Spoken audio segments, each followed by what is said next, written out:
So the first case, that is Boehringer Ingelheim versus the control of patents, that was in the judgment was given in Delhi High Court on the 12th July 2022.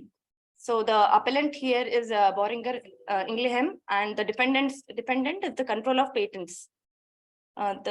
So discussing the brief background, the applicant, that is Boehringer Ingelheim International, had filed a national phase PCT application on 14th November 2008 for application titled Use of DPP-4 Inhibitors. The first examination report was issued in 24th March 2014, in response to which the applicant amended its claim in October 2014. Thereafter, the application remained pending.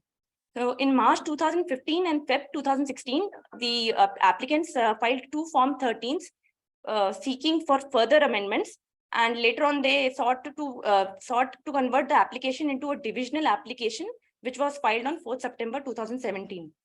So the controller of patents had rejected the request of the applicant for pursuing the divisional application, stating that the divisional application had similar claims as had already been proffered in the refused amendment applications, and the divisional application did not fall within the scope of the parent application.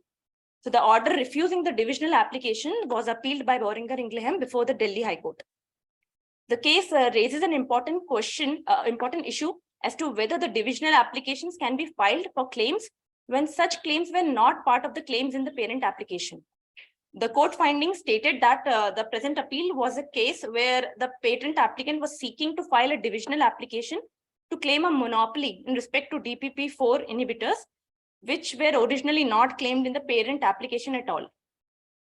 So the court, discussing the court's decision, the court adopted a conjoined reading of section 10, 15, and 16 of the Act, after which the court held that a divisional application in the present case cannot be filed since there was no plurality of inventions in the parent application.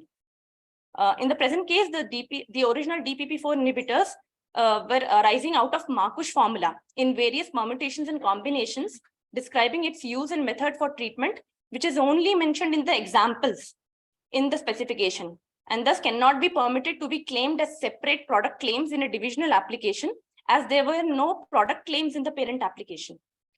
The claims in the parent application only related to method or use claims, whereas the claims in the divisional application concern products, that is medicaments or their combinations. So the court further noted that ultimately plurality of invention should be highlighted in the claims, as the invention itself is defined in the claims. While such claims do have to be based on the disclosure in the specification, however, even if a person does not read the complete specification and wishes to identify the invention, the place to look for is the claims. Thus, the court opined that if the applicants are permitted to file such divisional applications on the basis of disclosure in the complete specification, without such inventions being claimed in parent application, it would defeat the fundamental rule of patent law, that is, what is claimed is what is not claimed is disclaimed.